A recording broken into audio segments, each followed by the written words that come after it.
49 అంటే సంతానం, 49 అంటే సంతోషం. 39 ఆంధ్రప్రదేశ్, తెలంగాణ. నమస్తే రమ్మగారు. నమస్తే జీ. రమ్మగారు, మనకి మాఘమాసంలోనే వసంత పంచమి కూడా.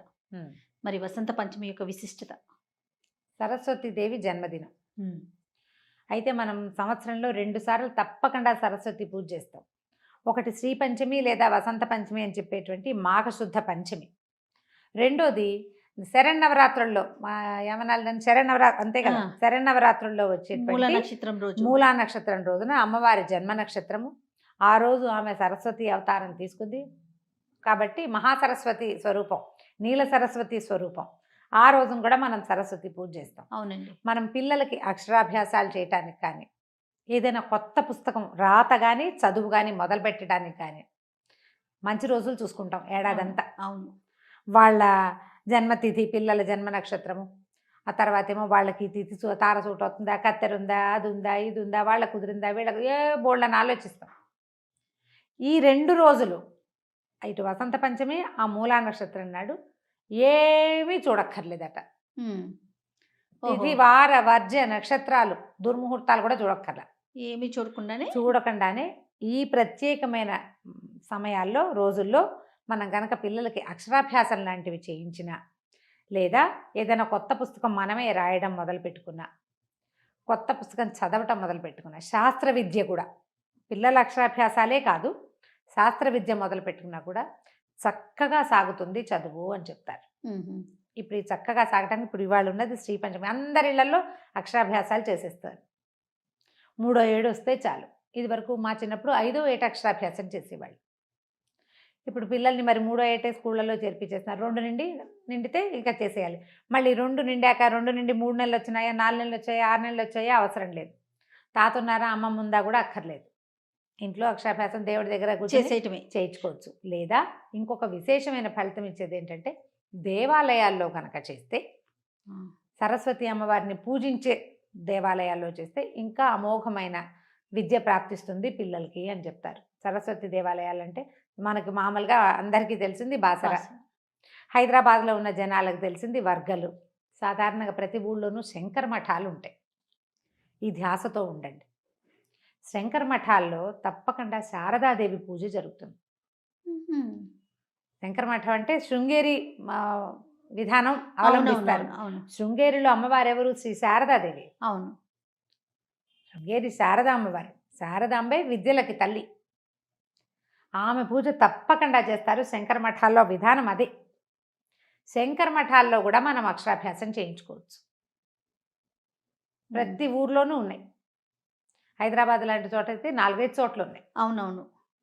పెద్ద శంకర మఠం నల్లకుంటలో ఉంది, చాలా చోట్ల మనకు మోతీనగర్లో అట్లా కొంచెం చాలా చోట్ల ఉంది. శంకర మఠాల్లో కూడా చక్కగా చేయించుకోవచ్చు. ఈ రోజున మా అబ్బాయికి సూట్ అవుతుందా, మాకు సూట్ అవుతుందా లాంటి ఆలోచన ప్రశ్న అక్కర్లేదు. పర్వదినాలు ప్రతి వాళ్ళ కోసము సృష్టించబడినవే. నక్షత్రం కుదరలేదు అన్న ఆలోచన అవసరమే ఉండదన్నమాట. ఈ రోజున మొదలుపెట్టిన ఏ పనైనా సక్సెస్ఫుల్గా అవుతుందంటారు. దానికి కారణము అమ్మవారి ఇది కావటమే కాకుండా, జన్మతిథి కావటమే కాకుండా, మాఘమాసం, ఈ సౌరమాసంలో మొదలుపెట్టిన పనులన్నీ బాగా అవుతాయి. మాఘమాసంలో పెళ్ళిళ్ళు చేసుకుంటారు. అవునవును. చాలా మంచి ముహూర్తాలు ఉంటాయి మాఘంలో. అవును. ఈ మాఘంలో నువ్వు వ్యాపారం మొదలుపెట్టినా కూడా బ్రహ్మాండంగా అవుతుంది. కొత్తగా స్టార్టప్స్ చేయాలనుకునే వాళ్ళు కూడా ఈ పంచమి నాడు మొదలు పెట్టుకుంటే బ్రహ్మాండంగా హిట్ అవుతుంది. దాన్ని కూడా మనం మన నక్షత్రం చూసుకోవాల్సిన అవసరమే లేదు. సక్సెస్కి కావాల్సిన లక్షణాలన్నీ ఉన్న తిథి అన్నమాట ఇది. ఈ రోజున మొదలుపెట్టిన ప్రతి పని, చిన్న చిన్న వ్యాపారాలు, స్టార్టప్ కంపెనీలు, కొత్త పుస్తకాలు, కొత్త విద్యలు, ఏదైనా కోర్సు కొత్తది నేర్చుకోవాలనుకుంటున్నాం, ప్రొఫెషన్ మారదలుచుకున్న వాళ్ళకు కూడా ఇది మంచి రోజు. ఓహో. ఈ రోజున గుర్తుపెట్టుకుని కనుక ఏ పనైనా మొదలు పెట్టుకుంటే అది ఎట్లా పరిగెత్తుకుంటూ సక్సెస్ వైపుకి దారితీస్తుందో స్వయంగా చూస్తాం మనం. ఒకసారి మనకు తెలిసిందనుకో, లేదా 2 సార్లు మనకు అర్థమైందనుకో, ఈ రోజు మంచిది అని మళ్ళీ మొదలు పెట్టుకుంటాం. అంతే. మనం 2-3 సార్లు చూసాక ఫ్రెండ్స్కి చెప్తాం, ఈరోజు చాలా మంచిది చేసుకోండి. మనకు సక్సెస్ అయితే మనం ఇంకొకళ్ళకి చెప్పగలుగుతాం కదా. ప్రయత్నించి చూడండి. శ్రీ పంచమి నాడు సరస్వతి దేవి పూజ చేసుకోండి. ఒకవేళ మనకు అక్షరాభ్యాసాలు లేవు, మనం చేసే పూజలు లేవు, మనకి ఏమీ లేవు, ఏ కొత్త పనులు లేవు, అయినా కూడా మనం సరస్వతి దేవికి నమస్కారం చేసుకోవాలి. సరస్వతి ఒట్టి విద్యకే కాదు, జ్ఞానానికి జ్ఞాపక శక్తికి కూడా ఆవిడే ఆరాధ్య దేవత. ప్రతి వాళ్ళకి కావాల్సిందే. అంచేత ఆ రోజున ఈ సరస్వతి పూజ అని మనం చెప్పుతున్నటువంటి ఈ వసంత పంచమి నాడు పొద్దున తలస్నానం చేసి సూర్యుడికి అర్ఘ్యం ఇచ్చేసి సరస్వతి దేవికి సంబంధించిన 4-5 శ్లోకాలను అనుసంధానం చేసి సరస్వతి స్తోత్రం, సరస్వతి అష్టోత్తరంతో కానీ అమ్మవారికి తెల్లటి పువ్వులతోటి పూజ చేసుకుని పెరుగన్నాన్ని కానీ లేకపోతే తెల్లగా కొంచెం పంచదార వేసి చేసినటువంటి పాయసాన్ని కానీ రవ్వ కేసరిని కానీ సరస్వతి దేవికి నివేదన చేసి ఆ ప్రసాదాన్ని పుచ్చుకుని ఇవాళ సరస్వతి దేవి పుట్టినరోజు, బర్త్డే సెలబ్రేషన్స్ అంతే. అవి గనక చేస్తే మనకి భవిష్యత్ కాలంలో ఏదైనా అజ్ఞానం లాంటివి రాబోయినా, జ్ఞాపక శక్తి కోల్పోయే పరిస్థితులు, వాటి నుంచి తప్పించుకోగలుగుతాం.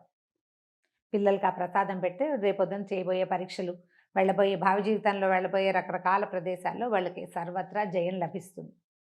విశేషంగా ఏదో చేసి కలసం పెట్టి అలా చేయాల్సిన పని అయితే లేదు. సాధారణ పూజ.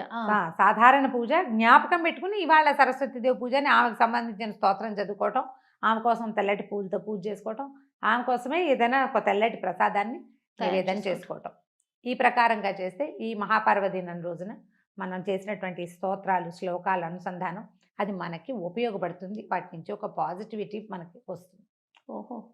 ఈ రోజున గుర్తుపెట్టుకుని కనుక ఏ పనైనా మొదలు పెట్టుకుంటే అది ఎట్లా పరిగెత్తుకుంటూ సక్సెస్ వైపుకి దారితీస్తుందో స్వయంగా చూస్తాం మనం.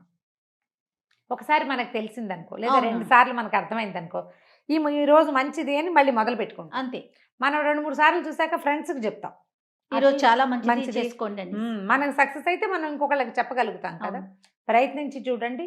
శ్రీ పంచమి నాడు సరస్వతి దేవి పూజ చేసుకోవడం. ఒకవేళ మనకు అక్షరాభ్యాసాలు లేవు, మనం చేసే పూజలు లేవు, మనకి ఏమీ లేవు, ఏ కొత్త పనులు లేవు, అయినా కూడా మనం సరస్వతి దేవికి నమస్కారం చేసుకోవాలి. సరస్వతి ఒట్టి విద్యకే కాదు, జ్ఞానానికి జ్ఞాపక శక్తికి కూడా ఆవిడే ఆరాధ్య దేవత. ప్రతి వాళ్ళకి కావాల్సిందే.